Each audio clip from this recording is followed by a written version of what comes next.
This channel does not promote any violent, harmful, or illegal activities. All content provided by this channel is meant for an education purpose only.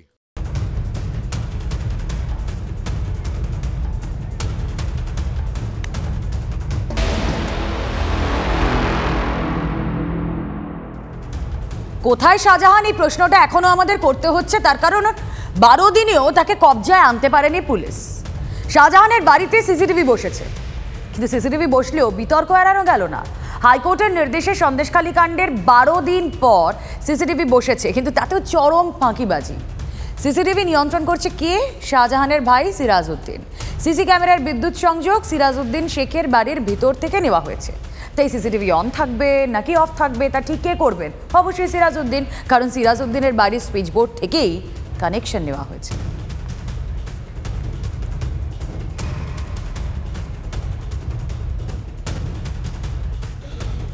Kolkata হাইকোর্টের নির্দেশে শেখ শাহজাহানের বাড়ি চত্বরে 3টি CC camera বসেছে। শেখ আলমগীর, শেখ শাহজাহানের ভাই আমাদের সঙ্গে রয়েছেন। এই সিসি ক্যামেরাগুলো কখন বসে? সম্ভবত কালকে রাতের দিকেই লাগানো হয়েছে। ওরা আমাকে একবার প্রশাসনের লোক এসেছিলেন যে আমরা ওই বাড়িটায় ক্যামেরা লাগাবো, তো ইলেকট্রিক লাইনটা আমরা কিভাবে নেব। আমি বললাম ওই সামনে দিয়ে লাইন নেওয়ার জায়গা আছে, আমি বলে দিলাম, সেইভাবে তারা লাইনটা নিয়েছে। বিদ্যুৎ সংযোগ কোথা থেকে নেওয়া হয়েছে? বিদ্যুৎ সংযোগ সম্ভবত ওরা ওই আমাদের সামনের যে আইসিডিএস সেন্টার আছে ওখান থেকেই নেওয়া। ওখান থেকে মানে সিরাজ ভাইয়ের বাড়ি থেকে, সিরাজউদ্দিনের বাড়ি থেকে?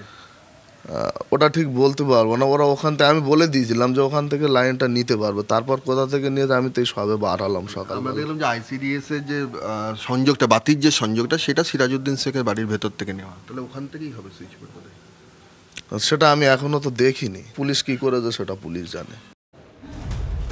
শাহজাহানের বাড়িতে সিসিটিভি বসেছে গতকাল রাতে, কিন্তু আজ সকাল 9:40 পর্যন্ত তাতে কোনো সংযোগ ছিল না। TV9 বাংলা ক্যামেরা দেখে 9:40-এ চালু হয় শাহজাহানের বাড়ির সিসিটিভি। কোর্টের ধমক খেয়ে সিসিটিভি লাগালো পুলিশ, অথচ TV9-এর ক্যামেরা পৌঁছানোর আগে কাজই করলো না। তাহলে লাভ কি হলো? কাল রাতে শাহজাহানের বাড়িতে কি হলো ধরাই পড়লো না।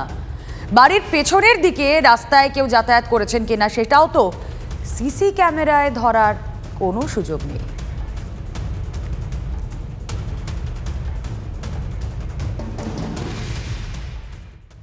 এটাই তো মজার, মানে পশ্চিমবঙ্গ সরকার বারবার শাহজাহানকে প্রোটেক্ট করার চেষ্টা করছে। কোর্টের নির্দেশকেও এটা এক ধরনের অবজ্ঞা আমি বলবো। ক্যামেরার চাবিকাঠি রইল তার ভাইয়ের হাতে, বাড়ি সুন্দর। হাইকোর্টের নির্দেশে শাহজাহান শেখের বাড়িতে বসেছে সিসিটিভি ক্যামেরা। সিসিটিভি ক্যামেরা বসেছে শাহজাহানের নামে তার মার্কেটেও। সিসিটিভি বসেছে, কিন্তু কোথায় তৃণমূলের দাপুটে নেতা? সিসিটিভি ক্যামেরা বসিয়েও খোঁজ কি মিলবে শাহজাহানের? এখন এটাই লাখ টাকার প্রশ্ন। পুলিশ শাহজাহানকে ধরবে না, ও সিসিটিভি বসাক আর ড্রোন চালাক, শাহজাহান কোথায় পুলিশ জানে, প্রশাসন জানে, শাসক দল জানে, সর্বোচ্চ নেতৃত্ব জানে। তাদের যখন সুবিধা হবে তারা তখন তাদের আইনগত পরামর্শ যারা দেন তাদের কথা শুনে শাহজাহানকে সামনে নিয়ে আসবে। তবে দীর্ঘদিন এভাবে পালিয়ে থাকা যাবে না। পশ্চিমবঙ্গের পুলিশই শাহজাহানকে সহায়তা করছে, এটা একেবারে নিশ্চিত। এই না পাওয়ার জন্য সম্পূর্ণ দায় রাজ্য পুলিশের।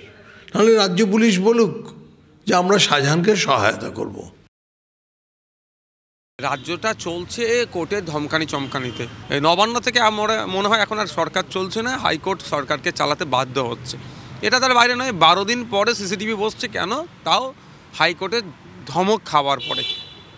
তবে পুলিশের, আমি মনে করি পুলিশের দ্বারাই এ তদন্ত শেষ হবে না।